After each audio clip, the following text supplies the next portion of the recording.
USA কোনোভাবে তেহরানে পৌঁছাতে পারবে না। মিডনাইট হ্যামার সেটা গত জুনে এবং নিকোলাস মাদুরোকে তুলে আনা, এই দুইটা বিষয় কিন্তু ইউএস কংগ্রেসে ভেটেড হয়নি। বিদ্যুৎ এবং গ্যাসের সরবরাহ নিশ্চিত না থাকে তো ইন্ডাস্ট্রি বন্ধ হয়ে যাবে। ব্যাংকিং খাতের শৃঙ্খলা, ব্যাংক দুর্বল হয়ে গেলে আমাদের ব্যবসা দুর্বল। যুদ্ধের কারণে বিশেষ করে সাউথ আফ্রিকা শিপমেন্ট প্রবলেম হবে, আমেরিকান শিপমেন্ট প্রবলেম হবে, আর যে সমস্ত শিপমেন্টগুলো ডুবো হয়ে আসে এবং শ্রীলঙ্কা হয়ে আসে সেগুলা বাধাগ্রস্ত হবে। তার কারণে কি যুদ্ধের ব্যাপ্তি যদি বেড়ে যায় এবং এটা সময় যদি বেড়ে যায় তাহলে আমাদের শিপমেন্ট শিডিউল ব্রেক করবে এবং তাদের প্রোডাকশন আমাদের ক্ষতিগ্রস্ত হবে। কোনো দেশ সরাসরি আর এক দেশের পক্ষে যুদ্ধে কখনোই অংশগ্রহণ করে না। ইরানের কৌশল এটা ঠিক আছে, ইরান চাইবে যুদ্ধটাকে যত প্রোট্রাক্টেড করা যায়, যত প্রলম্বিত করা যায় ততই ইরানের জন্য লাভ। প্রক্সি যেহেতু প্রোভাইড করে, প্রক্সি ওয়ারগুলি প্রোভাইড করে ইরানকে শায়েস্ত করা ইসরায়েলের 1 নম্বর টার্গেট। আমরা যদি প্রাথমিকভাবে চিন্তা ভাবনা করি যে আসলে কেন এই যুদ্ধটা কি ইউএস এর জন্য খুব অপরিহার্য একটা যুদ্ধ ছিল, তা কিন্তু নয়। দুর্ভাগ্যপূর্ণ মূল্য বৃদ্ধির মূল কারণটা হলো আভ্যন্তরীণ অপচয় এবং আভ্যন্তরীণ চাঁদাবাজি। আন্তর্জাতিক অবস্থা এবং আভ্যন্তরীণ অবস্থা সে পর্যায়ে যায়নি, জরুরি অবস্থা পর্যায়ে এখনো পৌঁছে নাই। একটা চ্যালেঞ্জ তো ছিল 16 বছর স্বৈরাচারের অধপতিত অর্থনীতি, এটাকে এরা টেনে ধরার চেষ্টা করেছে ইউনূস সরকার। এখন ট্রেনে উঠেছে, এই ট্রেনটা পরিচালনা করতে হবে বর্তমান নির্বাচিত সরকারকে। আসসালামু আলাইকুম প্রিয় দর্শক, মাহবুব সৈকত প্রত্যেককে আমন্ত্রণ জানাচ্ছি মাই টিভির সংলাপে। দর্শক যে যেখানে আছেন দেশে কিংবা প্রবাসে, নিশ্চয়ই আপনাদের সবার মনে একটি প্রশ্ন যে যুদ্ধ কি ছড়িয়ে পড়ছে বিশ্বের দিকে দিকে, অথবা কে থামাবে যুদ্ধ, কতদিনই বা চলবে যুদ্ধ, আর এর প্রভাব বিশ্ব অর্থনীতিতে কতটা পড়বে, আমাদের দেশেও বা কতটা এর নেতিবাচক প্রভাব পড়তে পারে, এসব বিষয় নিয়ে নিশ্চয়ই আপনারা চিন্তিত, আমরা জানি, আমরাও অবশ্যই চিন্তিত। এসব প্রশ্নের উত্তর খুঁজবো আমরা, এই জন্য আমরা আজকে শিরোনাম রেখেছি মধ্যপ্রাচ্যের যুদ্ধ ও বিশ্ব অর্থনীতি। স্টুডিওতে উপস্থিত রয়েছেন, ডান পাশে রয়েছেন নিরাপত্তা বিশ্লেষক এবং রাজনীতিবিদ ব্রিগেডিয়ার জেনারেল অবসরপ্রাপ্ত শামীম কামাল, স্বাগত জানাচ্ছি আপনাকে। ধন্যবাদ। এবং ডান পাশে রয়েছেন বিশিষ্ট শিল্পপতি, এফবিসিসি এর সাবেক সহসভাপতি ডক্টর আবুল কাশেম হায়দার, আপনাকেও স্বাগত জানাচ্ছি। ধন্যবাদ। আমি প্রথমেই ব্রিগেডিয়ার জেনারেল অবসরপ্রাপ্ত শামীম কামাল, আপনাকে দিয়ে একটু শুরু করি। আমরা যদিও সারা দিনই হয়তোবা আমাদের দেশের সবাই একদম গণমাধ্যমের দিকে চোখ রাখছে যে কি হচ্ছে আসলে।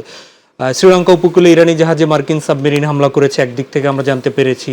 ভারত মহাসাগরে আমেরিকান জাহাজে ইরানি মিসাইল, তুরস্কেও ক্ষেপণাস্ত্র ছুড়েছে আইআরজিসি, এটি আমরা শুনতে পেয়েছি। তো সব শেষে এগুলো নিয়ে আমাদের একটা প্রতিবেদন আছে, একটু প্রতিবেদনটা দেখি, তারপর আপনার কাছ থেকে আমরা একটু বিশ্লেষণটা শুনবো যে আসলে সমরের অবস্থাটা কি। আমরা আমাদের সহকর্মীদের করা একটু প্রতিবেদন দেখে আসি।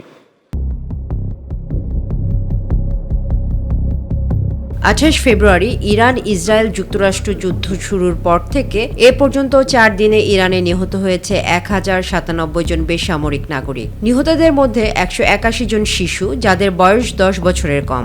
এছাড়া আহত হয়েছেন আরও 5402 জন। এই আহতদের মধ্যেও 100 জন শিশু আছে। বুধবার বাগদাদ বিমানবন্দরে মার্কিন স্থাপনায় ড্রোন হামলার খবর পাওয়া গেছে। আল জাজিরার এক প্রতিবেদনে বলা হয়েছে, একটি ড্রোন বাগদাদে আন্তর্জাতিক বিমানবন্দরের কাছে অবস্থিত মার্কিন দূতাবাসের লজিস্টিক সাপোর্ট ক্যাম্প লক্ষ্য করে হামলা চালিয়েছে।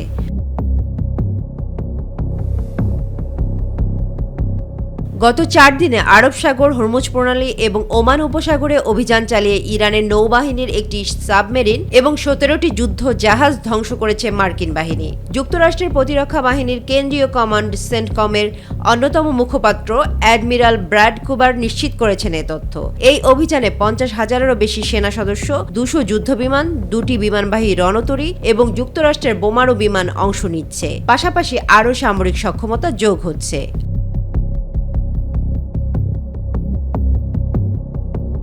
ইরান ইসরায়েল যুক্তরাষ্ট্র যুদ্ধে প্রথমবারের মতো সরাসরি অংশ নিচ্ছে ফ্রান্স। প্রেসিডেন্ট ইমানুয়েল ম্যাক্রো জানিয়েছেন, ফ্রান্সের পরমাণু শক্তিচালিত বিমানবাহী রণতরী চার্লস দ্য গলকে ভূমধ্যসাগরে মোতায়েনের নির্দেশ দিয়েছেন তিনি। ইরানের সামরিক বাহিনীর অভিজাত শাখা ইসলামিক রেভলিউশনারি গার্ড কর্পসের 10 জন গ্রেফতার করেছে কাতার আইন শৃঙ্খলা বাহিনী।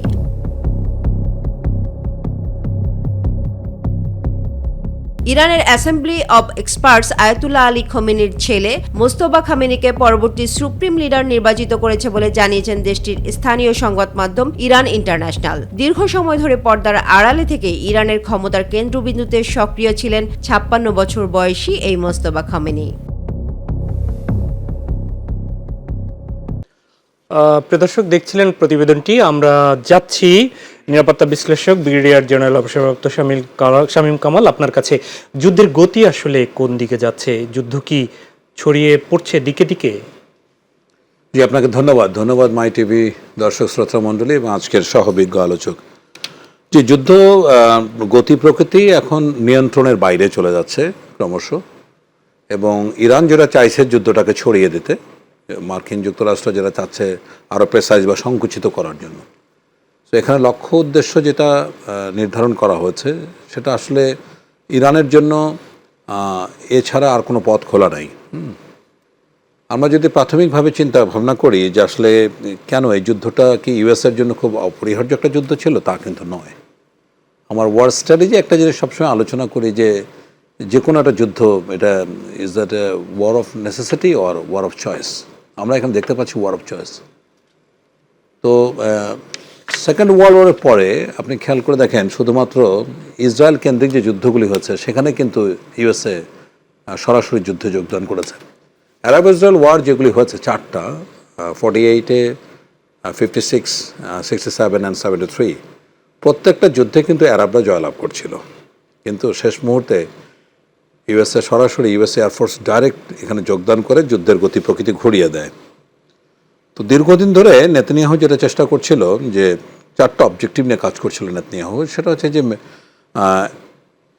ইরানের যে শক্তিটা, এটাকে ইরানের শক্তি কোনটা? ইরানের শক্তি হলো প্রক্সি ওয়ার করা। দেখুন আপনার মিডল ইস্টে যে মুসলিম কমিউনিটি, মুসলিম সম্প্রদায়ের মধ্যে 85% হচ্ছে সুন্নি, অনলি 15% হচ্ছে শিয়া। এই শিয়া উম্মাকে নেতৃত্ব দেয় ইরান, রাইট? তো এখন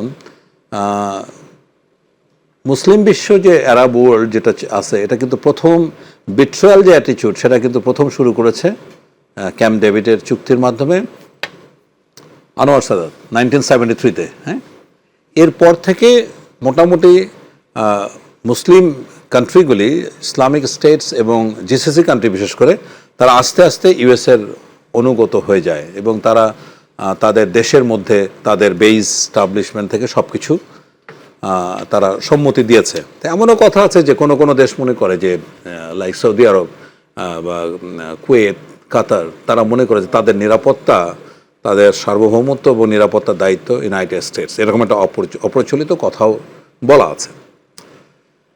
দ্বিপাক্ষিক সম্পর্কের ক্ষেত্রে বাণিজ্যিক যতটা, তার চেয়ে কিন্তু সামরিক ইউএসের সাথে এই গালফ কান্ট্রিজ, এদের সামরিক সম্পর্কটা কিন্তু আরও বেশি গভীর এবং প্রগাঢ়। তাহলে এখানে দেখা গেলো ব্যতিক্রম শুধুমাত্র ইরান কখনো ইউএসের সাথে এই ধরনের নেক্সাসে যায়নি তাদের নিরাপত্তা, তাদের রিসোর্স ডিস্ট্রিবিউশনের ক্ষেত্রে। তাহলে দেখুন, ব্যক্তি হিসেবে যারা মিডল ইস্টে এতদিন ধরে ইউএস ইন্টারেস্টের বিরুদ্ধে কাজ করেছে বা ইউএস অথরিটিকে চ্যালেঞ্জ করেছে, এরকম দুজন ব্যক্তিকে আমরা পাই। এক হচ্ছে গিয়ে আপনার সাদ্দাম হোসেন, আর এক হচ্ছে গিয়ে আপনার মুয়াম্মার গাদ্দাফি। এখন দুইটা দেশের পরিণতি কি আমরা জানি, এবং একইভাবে দেখুন যে এরা যখন চ্যালেঞ্জ করেছিল তখন ইউএসএ সরাসরি বাগদাদ পর্যন্ত পৌঁছে সাদ্দাম হোসেনকে ধরলো বা ক্যাপচার করলো বাগদাদ। এটা খুব সহজ একটা বিষয় ছিল। একইভাবে লিবিয়াতে একই ঘটনা ঘটল। তফাৎ কোনটা? ইরান এবং ইরাক বা লিবিয়ার যে তফাৎ, সেটা হচ্ছে যে এখানে ইউএস অথরিটিকে চ্যালেঞ্জ করেছে ব্যক্তি, জি, কিন্তু ইরানের ক্ষেত্রে ব্যাপারটা হচ্ছে ডিফারেন্ট। এখানে কিন্তু সিস্টেম বা এদের যে রেজিম, যেটাকে রেজিম বলা হচ্ছে, খুব পপুলার টার্ম। সাদ্দাম হোসেন শেষ, সুতরাং সাদ্দাম হোসেনের সমস্ত কিছু বা প্রতিবাদ, ইরাক সংক্রান্ত যত ধরনের জটিলতা, সব কিছু গন। একইভাবে কিন্তু যখন মুয়াম্মার গাদ্দাফিকে ধরা হলো বা তাকে হত্যা করা হলো বা তাকে ফাঁসি দেওয়া হলো, সাথে সাথে কিন্তু লিবিয়ার প্রবলেম সলভ হয়ে গেল। কিন্তু ইরানের তো প্রবলেম হচ্ছে রেজিম। এই যে 1979-এ আয়াতুল্লাহ খোমেনি যে রেজিম এস্টাবলিশ করেছে, এটা এত গভীরে, এত সুদৃঢ়, এটা শেকড় পর্যন্ত স্পর্শ করার ক্ষমতা ইউএসএর নাই। এখন দেখুন যে আরেকটা বিষয় হলো যে এখন ডোনাল্ড ট্রাম্প চাচ্ছে স্থল অভিযান পরিচালনা করার জন্য। আজকে সম্ভবত মার্কিন কংগ্রেসে কিন্তু এটা ভীষণভাবে ডিবেটেড একটা ইস্যু, কেননা যেটা ডোনাল্ড ট্রাম্প যে পলিসিটা ফলো করছে এটা হলো madman policy, right? Madman policy হচ্ছে গিয়ে এটার কনসেপ্ট জনক হচ্ছে গিয়ে রিচার্ড নিক্সন। জি, তো ম্যাডম্যান পলিসির বৈশিষ্ট্য হচ্ছে যে কোনো ফরেন পলিসির ক্ষেত্রে খুবই অ্যাগ্রেসিভ, ভলাটাইল এবং পার্শিয়াল হবে। জি, তো তাই হচ্ছে এখন এই ম্যাডম্যান পলিসি ফলো করতে গিয়ে কিন্তু এই নিক্সন ভিয়েতনাম যুদ্ধে হারে এবং তারপরে কিন্তু নিক্সনের মানে পতন হয়। এনিওয়ে, তো এইবার যে ডোনাল্ড ট্রাম্প যে দ্বিতীয়বার ক্ষমতায় আসার পরে তার এই ম্যাডম্যান পলিসি, এখন দেখুন দুইটা দেশে এই ঘটনাটা এবার ঘটলো, একটা হলো ভেনেজুয়েলা আর একটা হচ্ছে কি আপনার ইরান।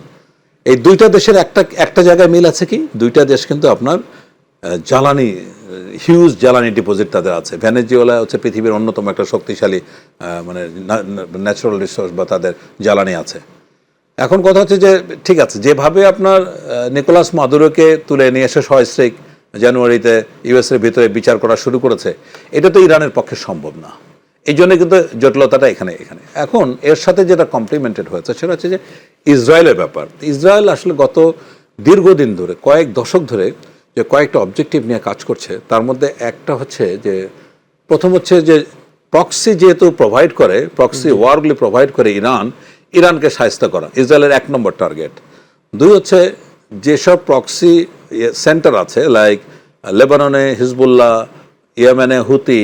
তো এর আগে দেখুন আপনার সিরিয়াতে যখন আপনার ছিল বাশার আল আসাদ ছিল, সে কিন্তু শিয়া সম্প্রদায়ের, আলাইট সম্প্রদায়ের, যদিও সিরিয়াতে মেজরিটি হচ্ছে সুন্নি, আবার ইরাকে কিন্তু শিয়া সমর্থক ছিল।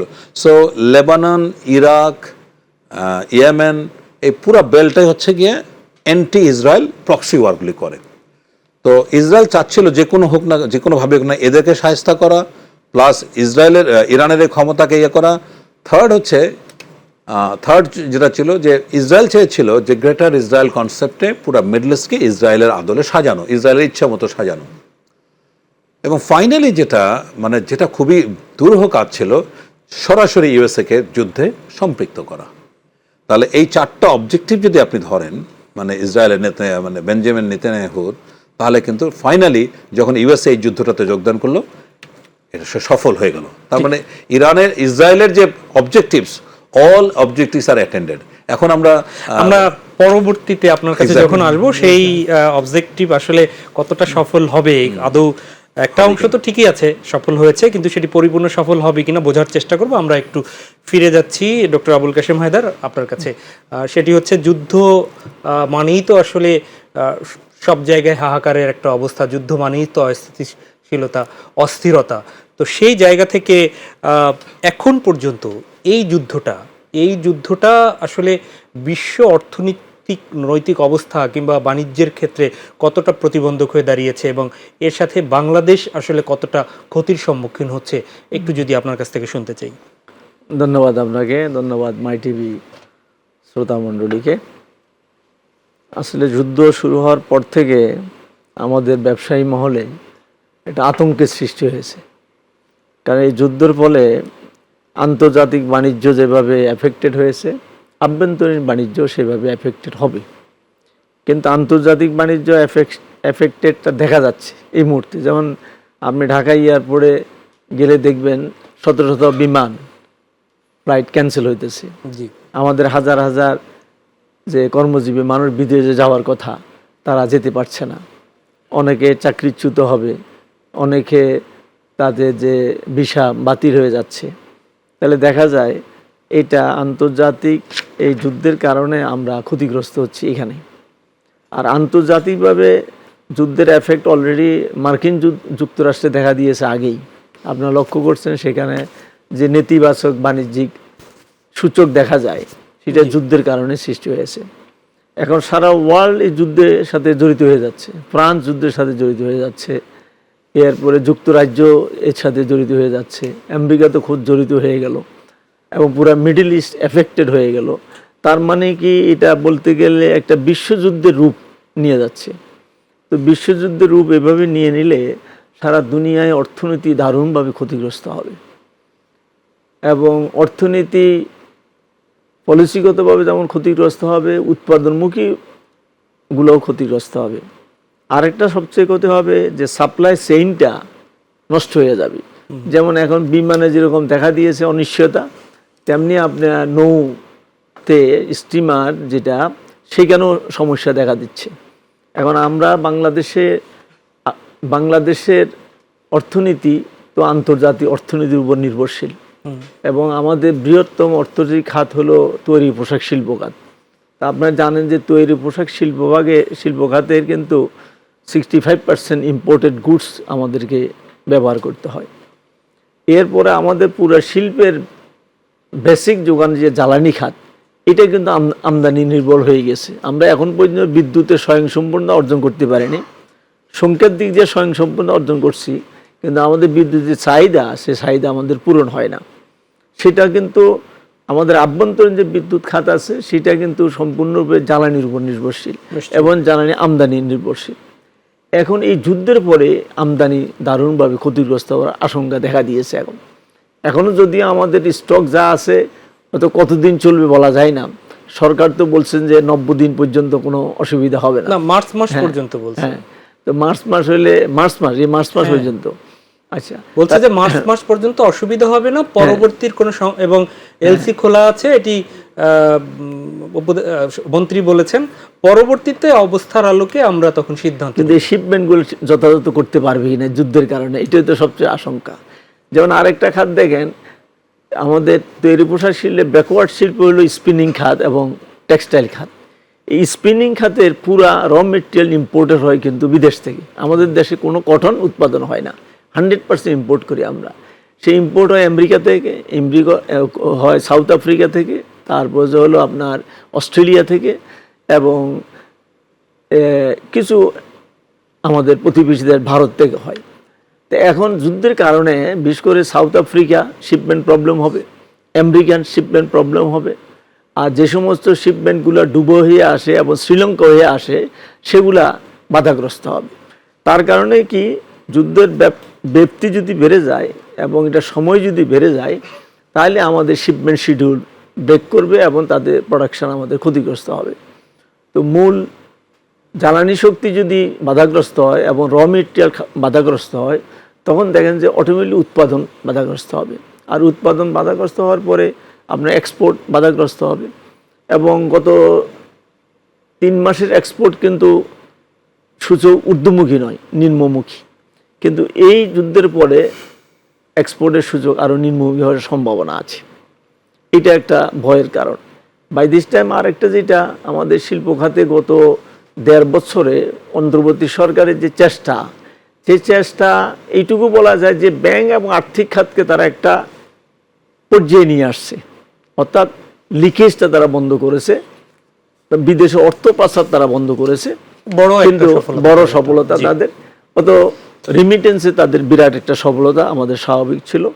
কিন্তু এই যুদ্ধের কারণে আমরা যখন শিল্প খাত ক্ষতিগ্রস্ত হবে, উৎপাদন বাধাগ্রস্ত হবে, তখন অনেক শিল্প কারখানা বন্ধ হয়ে যাবে। তখন শ্রমিক অসন্তোষ দেখা দেওয়ার সম্ভাবনা সবচেয়ে বেশি। তার মানে নতুন সরকারের সামনে প্রথমেই বড় চ্যালেঞ্জ। বিশেষ করে সামনে ঈদ, এই ঈদের সময় দেখেন তাদেরকে বেতন দিতে হবে, ভাতা দিতে হবে, বোনাস দিতে হবে। এখন যদি আমার উৎপাদন ব্যাহত হয়, এক্সপোর্ট ব্যাহত হয়, তাহলে রপ্তানিমুখী শিল্পগুলো দারুণভাবে ক্ষতিগ্রস্ত হবে। আর রপ্তানিমুখী ক্ষতিগ্রস্ত হলে আভ্যন্তরীণ যে শিল্প, সেটাও কিন্তু ক্ষতিগ্রস্ত হয়। সেখানেও কিন্তু উৎপাদন বাধাগ্রস্ত হয় এবং ক্রয় বিক্রয় হ্রাস পাইতে থাকে, মানুষের মধ্যে একটা আতঙ্ক বিরাজ করতে থাকে। তো এই জন্য নতুন সরকারের নিকট একটা চ্যালেঞ্জ তো ছিল, 16 বছর স্বৈরাচারের অধপতিত অর্থনীতি, এটাকে এরা টেনে ধরার চেষ্টা করেছে ইউনূস সরকার। এখন ট্রেনে উঠেছে, এই ট্রেনটা পরিচালনা করতে হবে বর্তমান নির্বাচিত সরকারকে। কিন্তু এই সরকার এটা পরিচালনা করার শুরুতেই এই যে যুদ্ধ, এটা বড় রকমের চ্যালেঞ্জের সম্মুখীন করবে। তা আমার মনে হয় চ্যালেঞ্জ মোকাবিলা করার জন্য দ্রুত সরকারকে পদক্ষেপ নিতে হবে।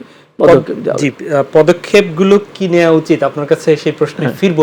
আমি আবারও একটু সমরবিদ শামীম কামাল, আপনার কাছে একটু ফিরে আসি। যে প্রশ্নটা আমরা এর আগে রেখেছিলাম, যে আসলে ইসরায়েলের টার্গেট কিছুটা সফল আপনি বলেছিলেন, তো সেক্ষেত্রে কি এই যুদ্ধের আসলে পরিণতি কোন দিকে যাচ্ছে? তাদের কি পুরোপুরি এর আগে আমরা যেমন দেখেছি যে ফিলিস্তিনের উপর অ্যাটাক করে সেখানে ধূলিসাৎই করে দেওয়া হলো, হয়তো সেখানে ল্যান্ড আছে কিন্তু জনমানব তো শূন্য হয়ে গেছে অনেক জায়গায়। তো ইরানের ক্ষেত্রে আসলে কি হতে যাচ্ছে, আর এরপরে কি অন্য কোনো রাষ্ট্র তাদের টার্গেটের মধ্যে আছে? না, এখন আমি যেটা কার টার্গেটের মধ্যে, ইউএস এর বা ইউএস বা না, এটা আমি মনে করি না যে অন্য কোনো রাষ্ট্রের সাথে ইসরায়েলের। জি, ইউএস এর যে বিষয়টা আসলে এটা আমরা খুব ক্লিয়ারলি আগে বুঝি যে কেন ইসরায়েলের স্বার্থকে ইউএসএ আফোল্ড করছে। এটা একটা কারণ হচ্ছে যে আপনি জানেন যে আইপ্যাক নামে একটা জিউস লবি আছে, যেটা ইউনাইটেড স্টেটসে, এবং এটার কাজ হচ্ছে যে ধরেন প্রত্যেক সিনেটর, প্রত্যেক কংগ্রেসম্যান, এমনকি যারা ক্ষমতায় আসে ইউএস প্রেসিডেন্সিয়াল ইলেকশনে, এরা ওয়াশিংটন ডিসিতে এসে রোল কল করে বাইবেলের উপর হাত রেখে শপথ করে যে তারা কখনো ইউএস ইন্টারেস্টের, ইসরায়েলের ইন্টারেস্টের এগেনস্টে যাবে না। তো এটা কিন্তু 1955 ওর ওই সময়ের একটা জিউস লবি। এটা কিন্তু ইউএসের পলিটিক্স অ্যান্ড ইকোনমিক্সের মূল কারণ, যেটা নিয়ন্ত্রণ করে। মানে রাষ্ট্র হচ্ছে ইউএস, মানে যুক্তরাষ্ট্র, কিন্তু তারা শপথ পরে হচ্ছে আইপ্যাক নামে যে জিউস লবি আছে, এই লবির কাছে গিয়ে তারা সবাই বাইবেলের শপথ করে তারা কখনোই ইসরায়েলের স্বার্থবিরোধী কোনো কাজ করবে না।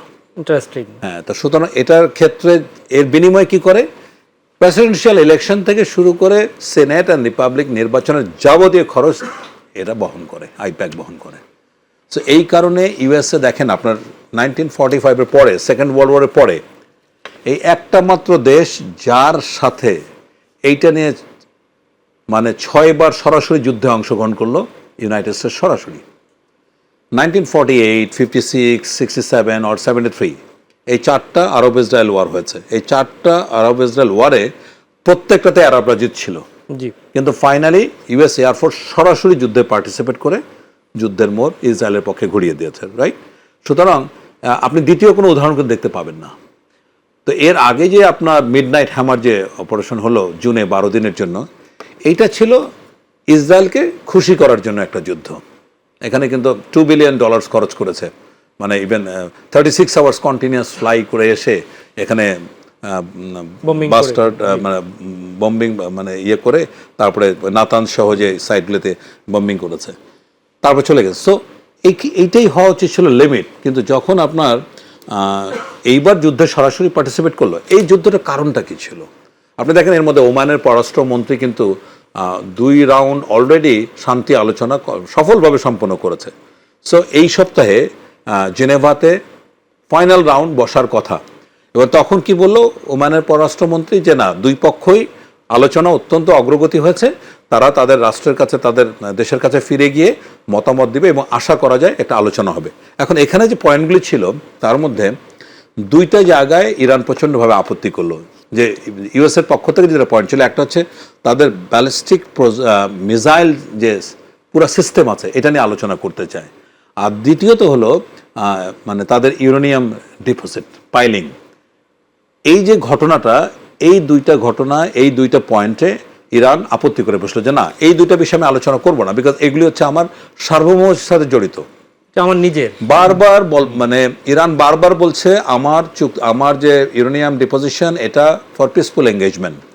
এখন দেখুন এই যে ব্যাপারটা কীরকম হয়, মানে ইউনাইটেড স্টেটস কিন্তু আজকে যুদ্ধে যোগদান করছে না, তাদের বেইস যদিও অনুমতি দিয়েছে।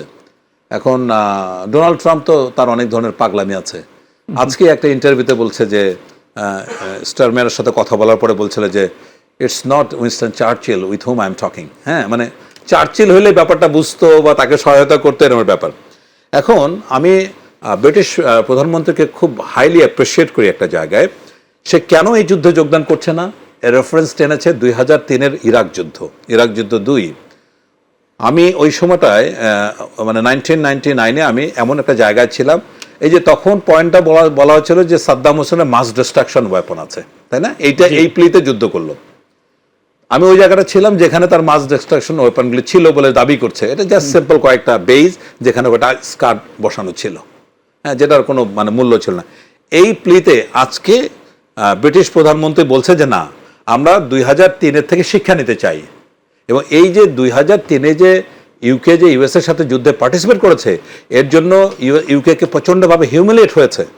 এবং টনি ব্লেয়ারের মতো লোক, অনেক জাতিসংঘের মহাসচিব সহ অনেক জায়গায় যেন আলোচনা হচ্ছে, নো হি ডিড ননসেন্স। 2003-এ সে কিভাবে এরকম একটা ফেক ডিসইনফরমেশন, মিসইনফরমেশন, এত বড় একটা জাতির একটা স্ট্যান্স নট ইম্পর্টেন্ট, সেইটাই কিন্তু আজকে স্টারম্যার এটাই বলছে যে না, 2003-এর শিক্ষা নিয়ে আমরা ইউএস এর সাথে এই যুদ্ধে যোগদান করছি না।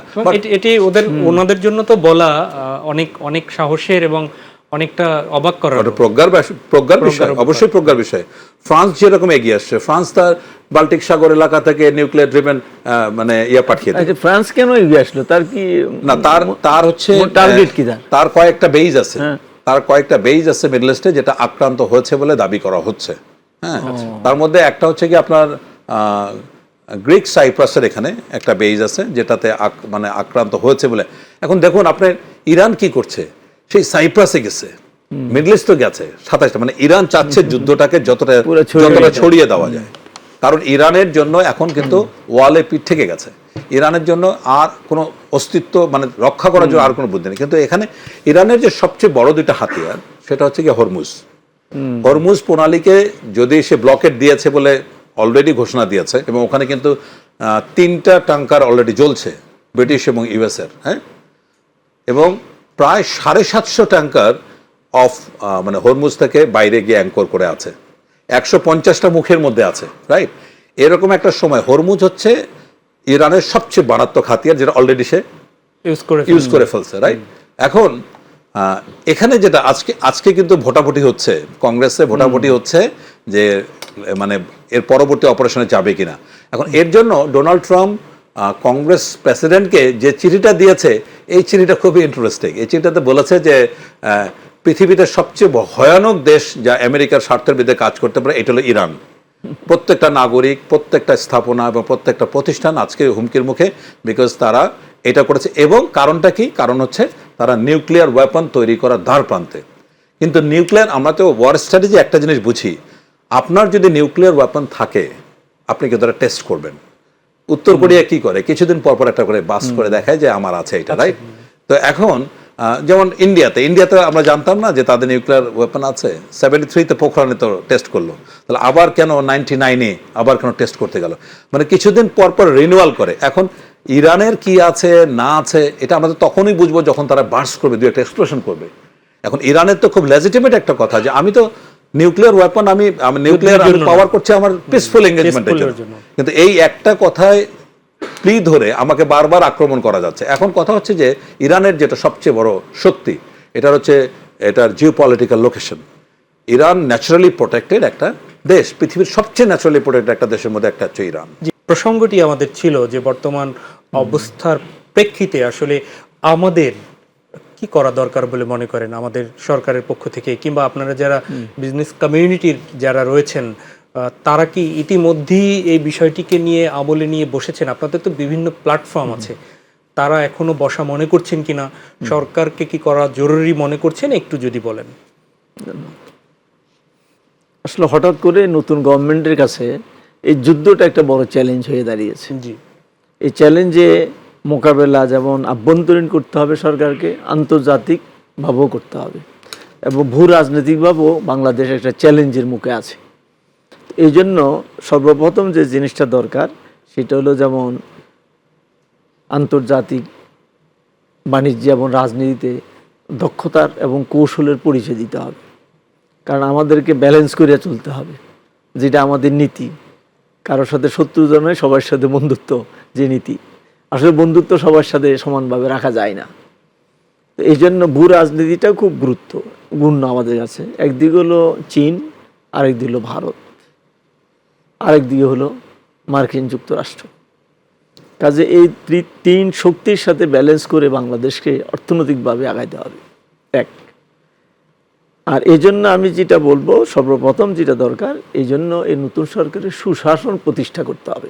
এটা হলো প্রথম তাদের দরকার, এবং সবার জন্য সমান শাসন, কোনো রাজনৈতিক আশ্রয় প্রশ্রয় যাতে বিচার বিভাগ বাধাগ্রস্ত ক্ষতিগ্রস্ত না হয় সেদিকে এই সরকারকে কড়া নজর রাখতে হবে। এটা প্রথম আমি মনে করি। আর দ্বিতীয় হলো আমাদের ব্যবসায়ী খাতের নেতৃত্ব শূন্য। আপনারা জানেন 5ই আগস্টের পরে এফবিসিসিআই ডিজলভ হয়ে যায় এবং এখানে প্রশাসক নিয়োগ করা হয়। আজকে 17 মাস হয়ে গেছে এফবিসিআই কোনো নির্বাচন অন্তর্বর্তীকালে সরকার দেয়নি। এই জন্য ব্যবসায়ীটা নেতাশূন্য বাংলাদেশে।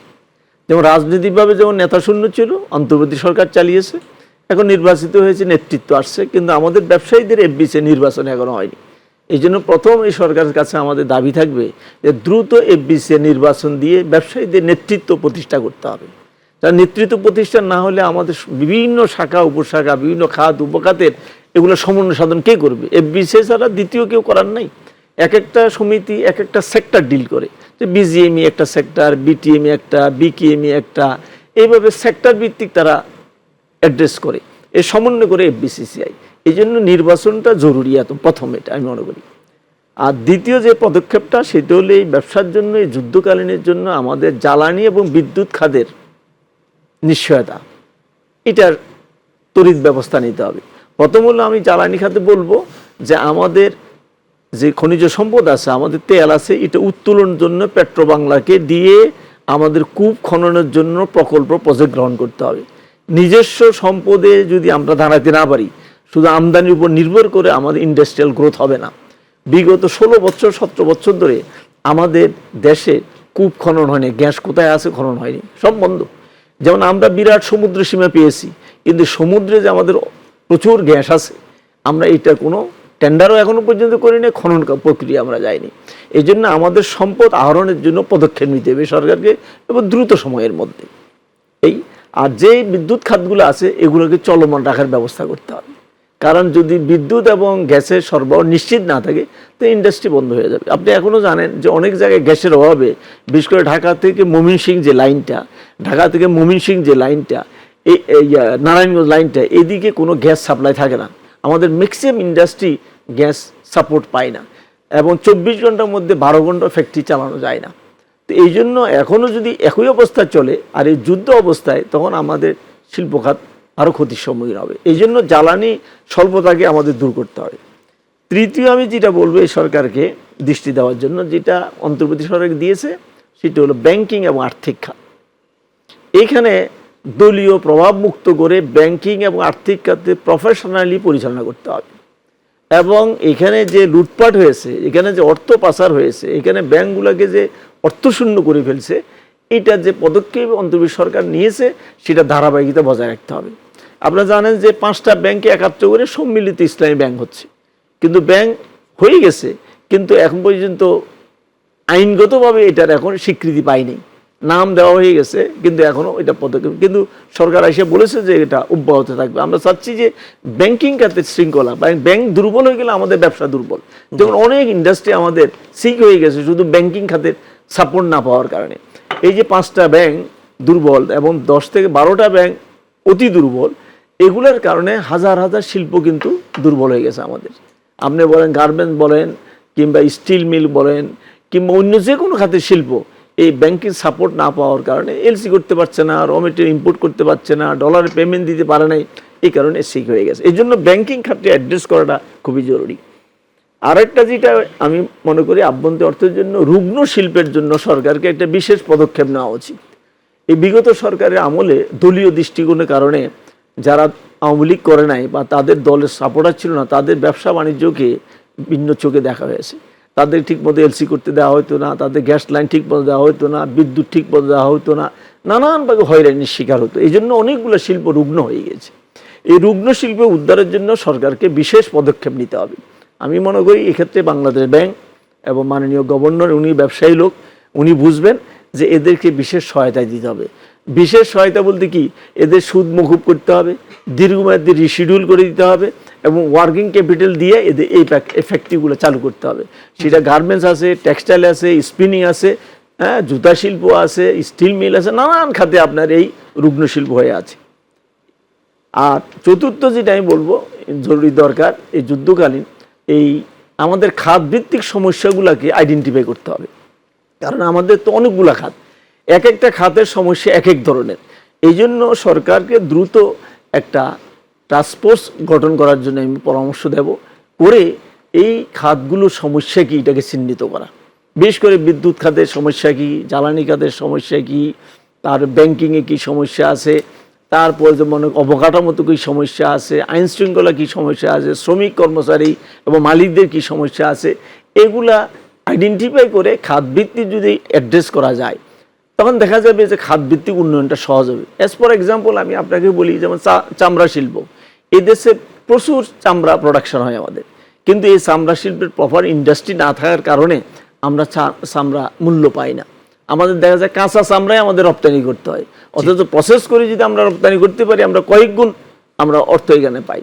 এবং এই চামড়া শিল্প হাজারিবাগ থেকে ট্রান্সফার করে ইয়েতে সরাই এসে আপনার সাভারে, কিন্তু সেখানে ওয়াটার ট্রিটমেন্ট প্রপারলি করা হয়নি। কাজে ওই শিল্পগুলো এখন রুগ্ন, এবং ওদের ওই শিল্পের প্রোডাক্ট মানে ইউরোপ আমেরিকা অ্যাকসেপ্ট করে না, কারণ কোয়ালিটি প্রোডাক্ট করতে পারতেছে না তারা। তো এই বিষয়গুলো খাতভিত্তিক অ্যাড্রেস করলে আমার মনে হয় সমস্যাগুলো সহজে চিহ্নিত হবে। নিশ্চয়ই আমরা আপনি একদম দীর্ঘমেয়াদী অনেকগুলো পরামর্শ দিলেন। নিশ্চয়ই এরপরে আমরা স্বল্পমেয়াদীও শুনতে চাইবো আপনার কাছে, যে স্বল্পমেয়াদী এই তাৎক্ষণিক আপৎকালীন কি করা যায় সেটির কোনো যদি সাজেশন থাকে। আমি আবারও ব্রিগেডিয়ার শামীম কামাল আপনার কাছে আসি একটু, সেটি হচ্ছে যে ইরানের আসলে এখন সুরক্ষার কি পথ? তারা তাদের যারা ইরানের তো অনেক সাপোর্টারও আছে গণমানুষের মধ্যে অনেক, কারণ যুদ্ধের বিপক্ষে সবাই, যুক্তরাষ্ট্র কিংবা ইসরায়েলের ব্যাপারে তো সবাই আমরা জানি যে ইসরায়েল ফিলিস্তিনের যে ইস্যুতে, সেই ইস্যুতে সবাই আমরা ফিলিস্তিনের সাপোর্টারই, সবাই ফিলিস্তিনের পক্ষেই ছিল। তো সেক্ষেত্রে ইরানের আসলে সুরক্ষার কোনো সুযোগ কি আছে, নাকি ইসরায়েলের মতো তারাও একদম ধূলিসাৎ হয়ে যাবে? আশার দিক কোনো আছে কিনা তাদের? না, ইরানের পুরোটাই আশার দিক। যেমন প্রথম প্রতিবন্ধকতায় আজকে মানে ইউএসএ যেটা হচ্ছে, কংগ্রেসে বা হাউস অফ রিপ্রেজেন্টেটিভ যেটা কংগ্রেসে বেশ করে, আজকে কিন্তু এটা ভেটেড হতে হবে। কেননা এখন ডেমোক্র্যাটসরা শুধু না, ইভেন হাফ অফ দ্য রিপাবলিকানস তারা প্রশ্ন করছে, মানে ইজ ডোনাল্ড ট্রাম্প গোয়িং মানে বিয়ন্ড হিজ পাওয়ার, বিয়ন্ড হিজ ক্যাপাসিটি। কেননা এই যে সাম্প্রতিক সময়ে যে লাস্ট যেটা যুদ্ধ এটা করেছে, মানে মিডনাইট হ্যামার, সেটা গত জুনে, এবং নিকোলাস মাদুরোকে তুলে আনা, এই দুইটা বিষয় কিন্তু ইউএস কংগ্রেসে ভেটেড হয়নি। So this is violation of the constitution. এটা নিয়ে কিন্তু বড় ধরনের ডিবেট হচ্ছে। This is one.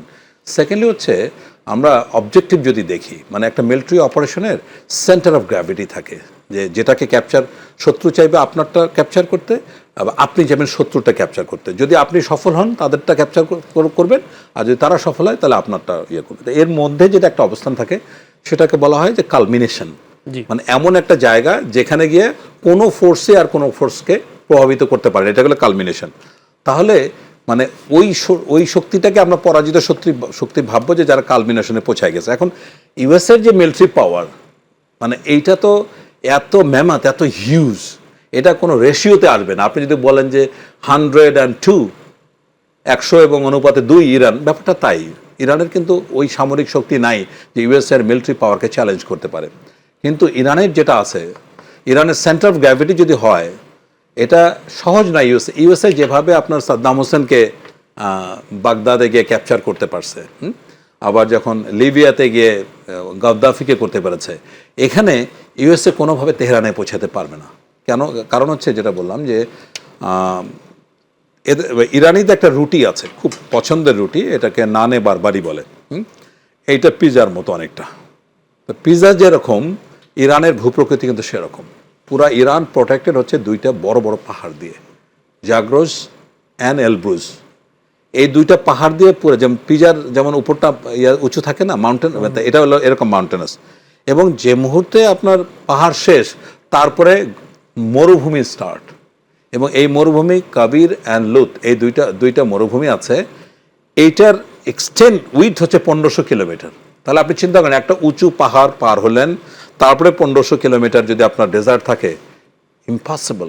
তাহলে দেখা যাচ্ছে ইতিহাসে প্রায় 4-5 হাজার বছরের ইতিহাসে কোনো শক্তি কিন্তু ইরানে ঢুকতে পারে নাই। একমাত্র ব্যতিক্রম শুধু মানে মুসলিমরা কিছুদিন তাদের নীতি আদর্শের কারণে গিয়ে টিকতে পেরেছে। কিন্তু এই বাদে যে আমরা ঐতিহাসিকভাবে জিনিস যেটা দেখতে পাই, আলেকজান্ডার দ্য গ্রেট প্রথম 323 খ্রিস্টপূর্ব এই সময় প্রথম ভেঞ্চার করেছিলেন, মানে 7-8 দিনের মধ্যে ফিরে আসে। সেকেন্ড টাইম এখানে ভেঞ্চার করেছিল চেঙ্গিস খান, সেখানে গিয়ে অনেক লোক মেরে টেরে তারপরে টিকতে পারেনি। থার্ড হচ্ছে অটোমান তুর্ক, রাইট? তাহলে আমরা দেখতে পাই ইরান যখন দেশের বাইরে গিয়ে যুদ্ধ করেছে তখন পরাজিত হয়েছে।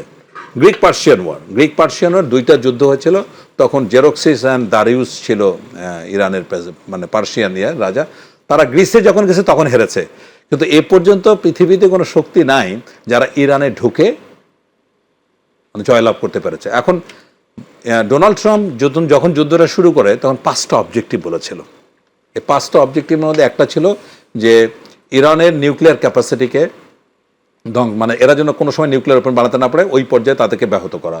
দ্বিতীয় ইরানিয়ান নেভিকে ধ্বংস করা, তারপরে তাদের যে ব্যালিস্টিক মিসাইল প্রজেক্ট আছে এটাকে ধ্বংস করা, রেজিম চেঞ্জ করা। এবং 5 নম্বরটা ছিল এমন একটা এজেন্ডা যেটা ডোনাল্ড ট্রাম্প ওই যে মানে পাগলা রাজা তো সব কিছু মুখে বলে ফেলে আর কি, তো বললো যে এমন শিক্ষা ইরানকে দেওয়া হবে পৃথিবীর কোনো দেশ যেন আর ইউএস অথরিটিকে চ্যালেঞ্জ করতে না পারে। এখন কথা হলো যে রেজিম চেঞ্জ এটা ইউএস এর ক্ষমতার বাইরে। ওই যে কারণে বললাম আমরা মিলিটারি ওয়ারফেয়ারে একটা জিনিস বলি, যতক্ষণ পর্যন্ত পদাতিক বাহিনী ভূমিতে না যাবে ততক্ষণ পর্যন্ত এটাকে দখল বলা যাবে না।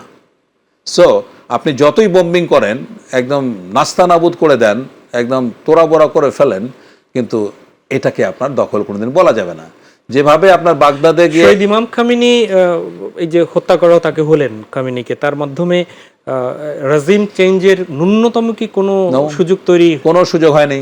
হয়েছে। আপনি দেখেন যেসব জাতি অস্তিত্বের সংকটে ভুগে, কিন্তু ওনাদের এগেনস্টেও তো কিছু ইরানি পাবলিক আছে, ইরানি পাবলিক আছে, মানে আজ থেকে যদি 2 মাস আগে যদি এই অপারেশনটা করতো তাহলে কিছুটা হালে পানি পেত। আচ্ছা, যখন ম্যাসিভ আপহিভাল হলো, রাইট, গণ অভ্যুত্থান হলো না, তখন যদি মারা গেল তো অনেক লোক মারা গেল, অনেক বড় অ্যাসেম্বলি হলো, কিন্তু ওই সময় যদি করতো তখন কিছুটা হলেও সুবিধা পেত। এখন আলী খামেনির মৃত্যুর পরে পুরা ইরান শুধু না, ইরানি diaspora all over the world, তারা physically, mentally, militarily so united, so synchronize যে এটাকে স্পর্শ করার মানে আর ইউএস এর সামর্থ্যের মধ্যে থাকছে না। আচ্ছা, এখন দেখুন আপনার যেভাবে আপনার বাগদাদে যে গেছে মানে ইরাক 2-তে, সেখানে কিন্তু ডেজার্ট স্টর্ম হয়েছিল, মানে প্রচন্ড ধূলিঝড় হয়েছিল। আপনার মনে পড়ে কি তাদের লজিস্টিক মানে একদম বিচ্ছিন্ন হয়ে গেছিল ইউএস এর ওই সময়, আপনি যদি খেয়াল করে থাকেন। তারপরেও যখন ইউএস ট্রুপস যখন বাগদাদের প্রাসাদে ঢুকলো, আপনার যদি মনে পড়ে সেই সোনার তৈরি ট্যাপ দিয়ে পানি গোসল টোসল করলো, উল্লাস করলো, দ্যাট ওয়াজ ভেরি ইজি। কিন্তু একইভাবে তেহরানে পৌঁছানো কোনোদিন সম্ভব না, ওই একটা কারণে যেটা বললাম, তারা যেটা ন্যাচারালি প্রোটেক্টেড।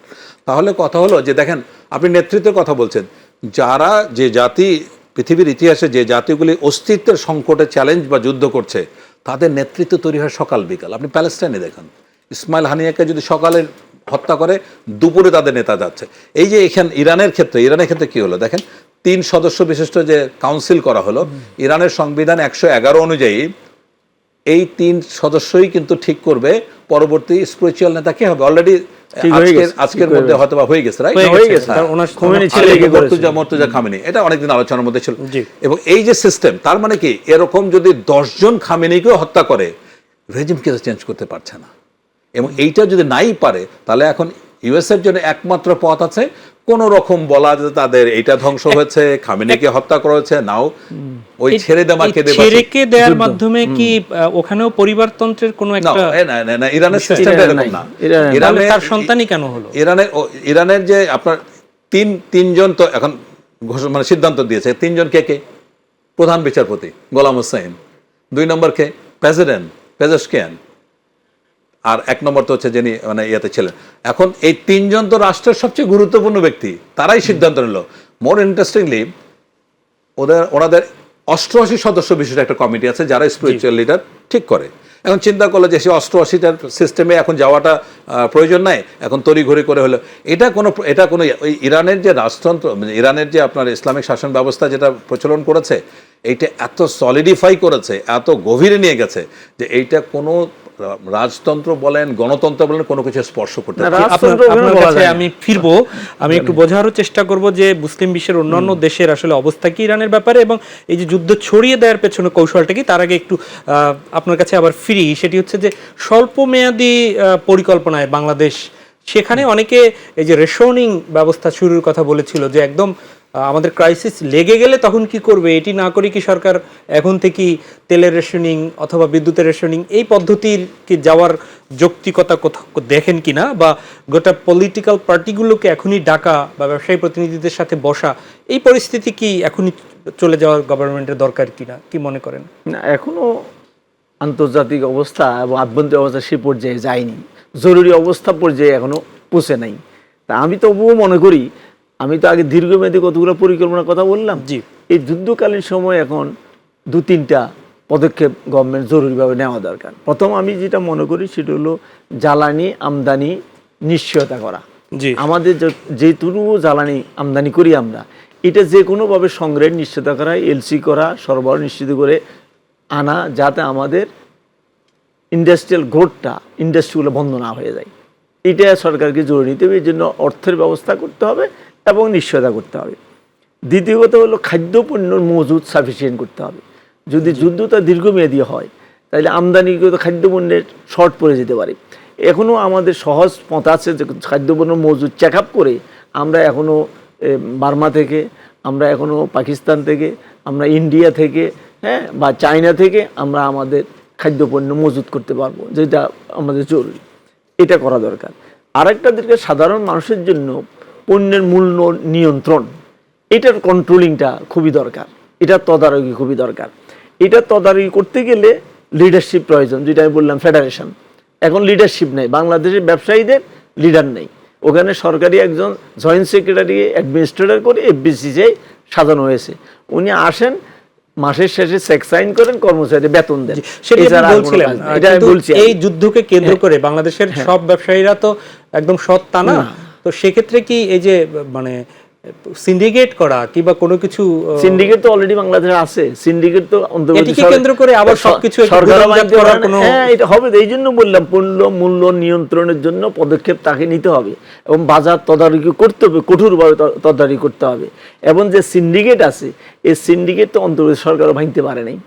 কাজে এই সিন্ডিকেট ভাঙার জন্য সময় এখনো আসে নাই। সরকার বাণিজ্য মন্ত্রী এখন পর্যন্ত তার কাজকর্ম এখনো শুরু করেন নাই। আমরা অপেক্ষা করছি যে উনি কি কি পদক্ষেপ নেন। আমাদের যে সিন্ডিকেট অন্যান্য শস্যের মতো তেলও কি কেউ মজুত করে ফেলার এরকম না, এটা সম্ভাবনা নাই। এটা সম্পূর্ণ সরকারি কন্ট্রোল। তেলের এটা সম্ভাবনা নাই। সম্ভাবনা থাকে খাদ্যপণ্যের সম্ভাবনা থাকে। আরেকটা যেটা সবচেয়ে আমাদের দুর্ভাগ্য, পণ্য মূল্য বৃদ্ধির মূল কারণটা হলো আভ্যন্তরীণ অপচয় এবং আভ্যন্তরীণ চাঁদাবাজি। এইটা যেমন আপনি বগুড়াতে 1 কেজি বেগুনের দাম 10 টাকা, ঢাকা শহরে এসে কিনতে হয় 80 টাকা, 90 টাকা বা 120 টাকা। কারণটা কি? তাকে প্রতি পদে পদে পদে বিভিন্ন জায়গায় চাঁদা দিতে হয়। এই সরকারকে এই চাঁদাবাজির বিরুদ্ধে কঠোর পদক্ষেপ গ্রহণ করতে হবে। নাহলে পণ্য মূল্য কখনো হ্রাস করা যাবে না। কারণ 10 টাকা জিনিস এখানে 20 টাকা আমি কিনতে পারি, আমি 120 টাকা কেন কিনবো? যুদ্ধ আসলে কতদিন চলতে পারে, কবে শেষ হবে? আর একটি বিষয় একটু জানার চেষ্টা করছি যে মুসলিম বিশ্বের তাদের আসলে অবস্থানটা কি দাঁড়িয়েছে। সেখানে বিভিন্ন জায়গায় ইরান বলেছেন যে ছড়িয়ে দিচ্ছে যুদ্ধটা, এটা কি তাদের কৌশলের অংশ? এর মাধ্যমে সে কি বেনিফিটটা নিতে চাচ্ছে? আচ্ছা, এখন ইরানের কৌশল এটা ঠিক আছে। ইরান চাইবে যুদ্ধটাকে যত প্রোট্রাক্টেড করা যায়, যত প্রলম্বিত করা যায়, ততই ইরানের জন্য লাভ। এবং এখানে যত গ্রুপ আসবে সবাইকে, এখন কিন্তু ইরানকে প্রভোক অ্যাকশনে চলে গেছে, রাইট? ওখানে ইউকে কে করছে, ফ্রান্স কে করছে, মানে ফ্রান্সের বেজে করছে। তার সীমিত সামর্থ্য তো ওই মিসাইল, ড্রোন বা ইউএভি দিয়ে সে 1000 মাইলসে যেতেও পারবে না। এমনকি এর আগে যে জুনে যে যুদ্ধটা হয়েছিল 12 দিনের, খুব মিলেমিশে কিন্তু আন্ডারস্ট্যান্ডিং এর মাধ্যমে যুদ্ধটা হয়েছে। এখান থেকে ড্রোন ছুড়েছে, ইউএভি ছেড়েছে, জর্ডানকে বলছে তোমার আকাশসীমা দেওয়া যাবে, but don't bother for this, it is for Israel, right? তখন ওরাও বলছে ঠিক আছে, ওরা ক্ল্যাপিং করেছে, সামথিং লাইক দ্যাট। কিন্তু এবার তো পরিস্থিতি হচ্ছে অন্যরকম। ইরানের তো কোনো বিকল্প নাই। ইরান ওই আকাশ শক্তি নাই, ওই এয়ার পাওয়ার ইরানের নাই যে ওখান থেকে গিয়ে সরাসরি গিয়ে আপনার ইসরায়েলে গিয়ে এয়ার স্ট্রাইক করবে। এর জন্য যে এয়ারক্রাফটটা দরকার, F-35, এটা ইউএস এর সবচেয়ে পাওয়ারফুল এয়ারক্রাফট, রাইট? এটা কিন্তু মিডল ইস্টের এত আপন যে ইউএস এর দেশ কাউকে দেয় নেই। সৌদি আরব চেয়েছিল, সৌদি আরবকে দেয় নেই, কিন্তু ইসরায়েলকে দিয়েছে। ইসরায়েল ওই শক্তি ব্যবহার করে ইরানে সে স্ট্রাইক করে, কিন্তু ইরানে কিন্তু সেই সামর্থ্য নাই। ইরানের যেটা আছে সর্বোচ্চ সেটা হচ্ছে Su-24, এটা থার্ড জেনারেশন ওয়ার মানে এয়ারক্রাফট, এটার কোনো এখন ভ্যালু নেই, এর থেকে অনেক মানে অন্য দেশের। তাহলে ইরান এখন চাচ্ছে যেহেতু ডাইরেক্ট পদ্ধতিতে যুদ্ধটাকে প্রভাবিত করতে পারছে না, ইনডাইরেক্ট অ্যাপ্রোচে গেছে, সুতরাং যতটা এটাকে ছড়িয়ে দেওয়া যায়। আর মিডল ইস্টের কান্ট্রি যারা আছে বা বিশেষ করে গালফ কান্ট্রি, সবাই তো বলতে গেলে এক ধরনের ইউএস এর সেবা দাসে পরিণত হয়েছে। কোন কোন দেশ, সৌদি আরবের মতো দেশ, কুয়েত, কাতারের মতো দেশ, তারা মনে করে যে তাদের নিরাপত্তা, আকাশ নিরাপত্তা সবকিছুর দায়িত্ব হলো ইউএস এর হাতে। এখন দেখুন আপনার মূলত যেটা হয়েছে যে 1973-তে ওই যে ক্যাম্প ডেভিডের যখন চুক্তিটা হলো, এরপরে কিন্তু মানে বিট্রায়াল শুরু হলো। আনোয়ার সাদাত যখন ক্যাম্প ডেভিডে এই যে 4টা যুদ্ধ যে হলো, 4বার যে ফাইট করলো, প্রত্যেকবারে আন্ডারস্ট্যান্ডিং ছিল যে আরবরা ইসরায়েলের বিরুদ্ধে যুদ্ধ করে জয়লাভ করবে। কিন্তু 73-র পরে দেখেন যে লম্বা সময় যে গেল, তারপরে কিন্তু কোনো আরব রাষ্ট্র আমেরিকা বা ইসরায়েল বিরোধী কোনো অবস্থানে গেল না। একমাত্র কারণ ইরান গেছে বিকজ ইরান হচ্ছে শিয়া সম্প্রদায়কে নেতৃত্ব দেয়। এখন মিডল ইস্টে কিন্তু আপনার অনলি 15% হচ্ছে শিয়া এবং 85 হচ্ছে গিয়া সুন্নি। তাহলে this is one of the reason. এবং যেহেতু ইরান তাদের প্রক্সির মাধ্যমে ইসরায়েলকে ব্যতিব্যস্ত রাখে, সুতরাং ইরানই হচ্ছে একমাত্র শত্রু দেশ। এবারে আপনার ইজিপ্ট বলেন, সৌদি আরব বলেন, তারা আন্ডারনিথ একটা ইসরায়েলের সাথে সম্পর্ক রেখে ভালোভাবেই তাদের মানে করছে। কিন্তু এখন হলো কি এই যুদ্ধের ইম্প্যাক্টটা এমন হয়ে গেছে, যেমন ক্ষতিটা কীরকম, যেমন ইউএই দুবাই তো একটা symbol of business, symbol of air hub, হ্যাঁ, এভিয়েশন, এখানে বিনোদনের জায়গা, এই যে একটা মিথ তৈরি করেছে, এইটাও কিন্তু এখন ব্যাহত হলো।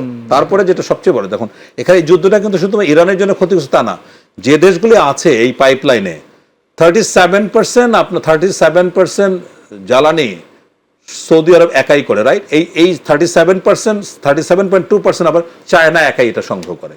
সেকেন্ড দেশ যারা মিডল ইস্টের জ্বালানির উপর নির্ভরশীল সেটা হচ্ছে ইন্ডিয়া, 20%। চায়না রাশিয়া কি ইরানকে কোনোভাবে সাপোর্ট করছে? চায়না রাশিয়া এগুলি হচ্ছে মুখের কথা, সান্ত্বনার কথা, কোনোদিন এই বর্তমান ওয়ার্ল্ড অর্ডার যেটা, কোনো দেশ সরাসরি আর এক দেশের পক্ষে যুদ্ধে কখনোই অংশগ্রহণ করে না। কিন্তু আমি কেন ইউএসএ করে সেই ব্যাখ্যাটা দিলাম। এখন যেটা হচ্ছে দেখুন, কাতারের উদাহরণ দেই। আপনার কাতারের $100 বিলিয়ন তারা বিজনেস করে শুধু এলএনজি থেকে। সেই এলএনজি বিজনেস কিন্তু তারা বন্ধ করে গত পরশুদিন ধরে বন্ধ করে দিয়েছে। তাহলে এখন কাতারের যে এলএনজি টোটাল আছে তার 83% আসে হরমুজ দিয়ে এশিয়ান এই কান্ট্রিগুলিতে। আমার কথা বুঝতে পারছেন? জি। এখন সৌদি আরবের আরামকোতে অ্যাটাক করেছে, কাতারের বন্ধ হয়ে গেছে। তাহলে আমাদের মতো তৃতীয় বিশ্বের যে গরিব দেশ, আমাদের কি সমস্যা? সমস্যা হচ্ছে যে আমাদের ওই সব গ্যাস ফিল্ড বা ওয়েল ফিল্ড রিফাইনারিতে প্রচুর বাংলাদেশি ওয়ার্কার আছে। আমাদের সমস্যা হচ্ছে যে 1 মিনিটের মধ্যে বলবেন। গত 2 দিনে খেয়াল করেছেন কিনা 54টা ফ্লাইট বাতিল হয়েছে। আমাদের কোনো বিকল্প নাই। 7 দিন পরে যে কি কঠিন অবস্থা হচ্ছে, আমি মনে করি, আমি মানে প্রসঙ্গটা ভুলে যাওয়ার আগে, সরকারের এই মুহূর্তে উচিত এক্সপার্টিস নিয়ে বসা এবং ডিক্লেয়ার করা। আপনি ওয়ার এক্সপার্টিস আমাকে জিজ্ঞাসা করেন, মিনিমাম এই যুদ্ধ 15 দিনের বাইরে গড়াবে। ট্রাম্প বলেছে 4 থেকে 5 সপ্তাহ, আর ইরান তো চাচ্ছে আরো দীর্ঘমেয়াদে নিয়ে যাওয়ার জন্য। তাহলে এই যদি 15 দিনের বাইরে চলে যায়, $400 থেকে $500 মিলিয়ন আপনার বেশি খরচ করতে হবে। আর যদি 1 মাস চলে যায়, $1.2 বিলিয়ন এস্টিমেটেড হচ্ছে আমাদের বেশি লাগবে জ্বালানি খাতে। যে মুহূর্তে আপনি জ্বালানিতে আপনার অতিরিক্ত ব্যয় করবেন, আপনার মুদ্রাস্ফীতি মানে ভীষণভাবে বেড়ে যাবে। এবং এখানে ওই যে কস্ট পুশ ইনফ্লেশন একটা ব্যাপার আছে, প্রত্যেকটা আইটেমের দাম বেড়ে যায়, প্রত্যেকটা সেবার দাম বেড়ে যাবে। সো এইরকম একটা জায়গায় আমাদের কোনো বিকল্প নাই। আমাদের যদি একটা বিকল্প, যেমন চায়না এখন রাশিয়ার থেকে নিতে পারে, ইন্ডিয়া রাশিয়ার থেকে নিতে পারে, আমরা কার কাছে নেব? ওইদিকে আপনার মিয়ানমার ফ্রন্টে ওখানে আরাকান আর্মি ওই জায়গাটা দখল করে রাখছে, আপনি খাদ্যপণ্য আনতে পারবে না। সো একটা ভয়ানক একটা পরিস্থিতি কিন্তু সামনে অপেক্ষা করছে। আমি গভর্নমেন্ট নতুন হতে পারে, কিন্তু কেউ কিন্তু ক্ষমা করবে না যদি তার সঠিক সময় সঠিক সিদ্ধান্ত না পারে। আমি মনে করি সরকারের খুব ইমিডিয়েটলি বুঝছে 2টা কারণে। এক হচ্ছে গালফ কান্ট্রির যারা অ্যাম্বাসেডার আছে তাদেরকে বোঝানো যে আমাদের স্বার্থে বা আপনাদের স্বার্থে তারা যেন কোনোভাবে ইরানকে রিটালিয়েট করে যুদ্ধটাকে স্ক্যালেট না করে। এই একটা দরকারে বাংলাদেশ থেকে প্রতিনিধি পাঠানো হোক গালফ কান্ট্রিতে তাদেরকে বোঝানোর জন্য। দ্বিতীয়ত হলো ইমিডিয়েটলি এখন 1 ঘন্টায় লস, এখনই সিদ্ধান্ত নিতে হবে, রেশনিং করতে হবে, বিদ্যুতের লোডশেডিং করতে হবে এবং ফুড খাবারের ক্ষেত্রে সব ক্ষেত্রে যদি কিচ্ছুতা না করে, তাহলে 15 দিন পরে একটা ভয়ানক পরিস্থিতি হবে যেটা সামাল দেওয়া সরকারের পক্ষে সম্ভব হবে। আপনার সংশ্লিষ্ট কর্তৃপক্ষ আপনার কথাগুলো আমলে নেক আমরা মনে করি। আসছে আপনার কাছে জনাব ডক্টর আবুল কাশেম হায়দার, সেটি হচ্ছে যে ব্যবসায়ীরা আমরা দেখি যে সবসময় একটা সুযোগ নিয়ে থাকে। সেই প্রসঙ্গে না হয় পরে আসলাম। একটা হচ্ছে পার্শ্ববর্তী দেশ ভারতের সাথে দীর্ঘদিন থেকে আমাদের বৈরী সম্পর্ক বা তারাই করে রেখেছে। নির্বাচিত সরকার আসলে বাণিজ্যিক সম্পর্ক বা অন্যান্য সম্পর্ক স্বাভাবিক করার তারা কথা বলছেন, সরকারের বিভিন্ন মন্ত্রীর সাথে দেখাও করছেন। তো এখন কি মনে হচ্ছে বা মনে করা যাচ্ছে যে তাদের সাথে সম্পর্কটা, বিশেষ করে বাণিজ্যিক সম্পর্কটা স্বাভাবিক হওয়া কি শুরু করবে মনে হচ্ছে? ভারতের সাথে বাণিজ্যিক সম্পর্ক স্বাভাবিক আছে, অস্বাভাবিক কিছু না। শুধু ভারতের সাথে রাজনৈতিক টানাপোড়েন ছিল, বিশেষ করে শেখ হাসিনা। একটাকে রেখে কি আরেকটা স্বাভাবিক করা সম্ভব? একেবারে স্বাভাবিক করা সম্ভব না। এইটা ভারতের সাথে একটা রাজনৈতিক সমাধানে আসতে হবে সরকারকে। রাজনৈতিক সমাধানকে ভারত তার স্বার্থ আসতে হবে, বাংলাদেশকে আসতে হবে। রাজনৈতিক সমাধান না হলে বাণিজ্যিক সমস্যার সমাধান হবে না। তো বাণিজ্য যে একেবারে বন্ধ তা না, বাণিজ্য কিন্তু আমাদের আমদানি রপ্তানি ভারতে কিন্তু চলছে। মানে এই যুদ্ধকালীন অবস্থায় কি শুধু বাংলাদেশ ক্রাইসিস, না ভারত তো না, সারা ওয়ার্ল্ডে ক্রাইসিস, ভারতও ক্রাইসিসে পড়বে। ভারত, তাদের তো জনগণ অনেক বেশি, তাদেরও তো আভ্যন্তরীণ সংগ্রহ অনেক বেশি আমাদের তুলনায়, কিন্তু তাদের জ্বালানি, নিজস্ব জ্বালানি আছে। তারপরেও তারা আবার ইয়ের থেকে বিকল্প ব্যবস্থা আছে তাদের। রাশিয়া থেকে একতরফাভাবে জ্বালানি তারা নিতে পারতেছে। তা আমরা তো সংকটে আছি, দেখেন ভারতের সাথে আমাদের একটা বিদ্যুৎ কেন্দ্র আছে আদানির সাথে। দেখেন, আদানির পেমেন্ট একটু ডিলে হলে তাহলে বিদ্যুৎ সরবরাহ বন্ধ করে দেয়। আর আদানির সাথে যে চুক্তি করা হয়েছে এটা 3 গুণ বেশি রেটে, এবং ভারতের আরো কয়েকটা চুক্তি আমাদের আছে, সেটা কিন্তু 8 টাকা কিংবা 9 টাকা এরকম রেটে, আর আদানির সাথে তার ডবল রেটে চুক্তি করা আছে। যাও, এটা রিভিউ করার জন্য সরকার চিন্তা ভাবনা করছে। এখন কত হলো, ভারতের সাথে বাণিজ্য বন্ধ হয়ে যায়নি, বাণিজ্য চলছে আমাদের। ইভেন এই মধ্যেও তো ভারত থেকে বিভিন্ন ধরনের খাদ্যপণ্য আমদানি হয়েছে। কাজে যেটা ভাই বললেন সেটা হলো, এই ইমার্জেন্সি অবস্থায় কিছু জরুরি পদক্ষেপ সরকারকে নিতে হবে। এর জন্য একটা হলো মজুদ বৃদ্ধি করার জন্য, আর একটা হলো সরবরাহ চেইন ঠিক রাখার জন্য, আর একটা দ্রব্য মূল্য নিয়ন্ত্রণ রাখার জন্য। এই অবস্থা হলে কিছু অসাধু ব্যবসায়ী আছে, তারা সুযোগ গ্রহণ করে, নো ডাউট, তারা পণ্যের দাম বাড়াইয়া দেয়। যেমন রমজান আসলে দেখেন, রমজানের উসুলে প্রত্যেকটা জিনিসের দাম বাড়াইয়া দেয়, তাই না? এটা বাড়াইয়া দেয়, এটা আমাদের এটা নৈতিক অধঃস্ফলন বলা যায়। কিন্তু ইউরোপ আমেরিকা বিভিন্ন জায়গায়, যেমন ক্রিসমাস আছে দেখেন, সেখানে তারা মূল্য ছাড় দেয় 10%, 20%, 25% পর্যন্ত মূল্য ছাড়। আর আমাদের ঈদ এবং রমজান, ঈদুল আজহা আসলে আমাদের মূল্য ছাড় তো দূরের কথা, এরা কয়েক গুণ বাড়িয়ে দেয়। এটা হলো আমাদের নীতি নৈতিকতার প্রশ্ন, আমরা অনেক পিছিয়ে আছি। এই নীতি নৈতিকতা যদি আমাদের উন্নয়ন না হয়, তাহলে তো ব্যবসায়ীদেরও নীতি নৈতিকতা উন্নয়ন হবে না। এই জন্য আমাদের সর্বমহলে তো আমাদের এই প্রবলেমটা আছে, সেটা দূর করার জন্য সম্মিলিত উদ্যোগ নিতে হবে। আপনার কাছে হয়তো 30 সেকেন্ডের জন্য ফিরতে পারি, তারপরও একটু আপনার শেষ কথাটি 1 মিনিট একটু শুনতে চাই। সেটি হচ্ছে যে আমরা কি কোনোভাবে ভার্নারেবল অবস্থায় আছি, কিংবা আপনি তো এই যে আমাদের গর্বের বাহিনীতে ছিলেন, আমাদের এরকম কোনো লেয়ার আছে যে, ওই যে ইরানে আমরা দেখলাম যে একাধিক লেয়ার আছে, নেতৃত্ব চলে গেলেও, তো আমাদের কি এরকম কোনো পদক্ষেপ নেওয়া দরকার আছে কি না আদৌ, নাকি সবই আমরা একদম বন্ধু পরিবেষ্টিত? না, অবশ্যই অনেক কিছু শিক্ষা নেওয়া উচিত। মানে যারা জ্ঞানী মানুষ তারা তো মানে অন্যেরটা দেখে শিক্ষা নেয়, আর আমাদের হচ্ছে ভুক্তভোগী হওয়ার পরে শিক্ষা নেই। এই যে আপনি একটা প্রসঙ্গ আসেন যে এর আগে তো যুদ্ধ হয়েছে, মিডল ইস্টে যুদ্ধ হয়েছে, মানে তখন থেকে আজকে আমাদের কতদিনের জ্বালানি নিরাপত্তা আছে? ইস্টার্ন রিফাইনারিতে ক্যাপাসিটি হচ্ছে 15 দিন, সবকিছু মিলে ধরেন 28 দিন বা 30 দিন ক্যাপাসিটি আছে। 28 দিন বিয়ন্ড চলে গেলে তাহলে কেন সরকার 3 মাসের জ্বালানি নিরাপত্তা দিচ্ছে না? কেন খাদ্য নিরাপত্তার কথা চিন্তা ভাবনা করছে না? যদি একদিন মিডল ইস্ট থেকে আমার শতভাগ ডিপেন্ডেন্সি মিডল ইস্ট, এটা যদি বন্ধ হয়, আমি বিকল্প কোনো চিন্তা করলাম না। সো এই জায়গাগুলিতে আমাদের অনেক কাজ করার সুযোগ আছে, যেখানে আমরা বিপদে আছি, ঝুঁকি। অনেক ধন্যবাদ। একদম 30 সেকেন্ডের জন্য ডক্টর আবুল কাশেম হায়দার। সেটি হচ্ছে যে আপনি ভোক্তা এবং ব্যবসায়ীদের জন্য কোনো কিছু যদি বলার থাকে এই ক্রাইসিস মোমেন্টে, আপনি 30 সেকেন্ডে বলুন। না, আমি বলতে চাচ্ছি সরকারকে ব্যবসায়ী নেতৃবৃন্দের সাথে জরুরিভাবে বসা দরকার, বিভিন্ন খাতভিত্তিক প্রবলেমটা আইডেন্টিফাই করার জন্য। এই যুদ্ধকালীন অবস্থায় কি ধরনের পদক্ষেপ নেওয়া উচিত, ব্যবসায়ীদের থেকে বাস্তবমূলক পরামর্শ পাবে। আমাদের এফবিসি না থাকুক, বিভিন্ন সমিতি, চেম্বার, অ্যাসোসিয়েশন আছে, তো তাদের নেতৃবৃন্দের সাথে বসে জরুরি ব্যবস্থা কিভাবে গ্রহণ করা যায় সেটা পদক্ষেপ নেওয়া দরকার। আরেকটা হলো এই, আমি মনে করি রাজনৈতিক দলের নেতৃবৃন্দও সম্মিলিতভাবে বসা উচিত। এই অবস্থায় আমাদের কি করণীয়, আন্তর্জাতিক কি পদক্ষেপ আমরা দেব, আমাদের মিশনগুলোর মাধ্যমে কি পদক্ষেপ নেওয়া দরকার, আর আভ্যন্তরীণ কি পদক্ষেপ নেওয়া দরকার, সর্বদলীয় রাজনৈতিক বৈঠক হওয়া দরকার বলে আমি অনেক মনে করি। অনেক ধন্যবাদ ডক্টর আবুল কাশেম হায়দার এবং অসংখ্য ধন্যবাদ ব্রিগেডিয়ার জেনারেল অবসরপ্রাপ্ত শামীম কামাল, আপনাদের দুজনকে। প্রিয় দর্শক, এই ছিল আমাদের আজকের আয়োজন। দেখা হবে পরবর্তীতে। আমরাও প্রার্থনা করি যে যেন এই যুদ্ধ আর প্রলম্বিত না হয়, দ্রুতই যেন এই যুদ্ধ শেষ হয়ে যায়, যেন শান্তি বিরাজ করে পৃথিবীর দিকে দিকে। আর অবশ্যই সেই শান্তি যেন ছড়িয়ে পড়ে বাংলাদেশের প্রতিটি ঘরে ঘরে। আর সেই শান্তি প্রতিষ্ঠার জন্য দরকার একটি কল্যাণমূলক রাষ্ট্র প্রতিষ্ঠায়। বাংলাদেশকে একটি কল্যাণমূলক রাষ্ট্র প্রতিষ্ঠার জন্য আসুন যে যার জায়গা থেকে একটু হলেও ইতিবাচক ভূমিকা পালন করি। আল্লাহ হাফেজ।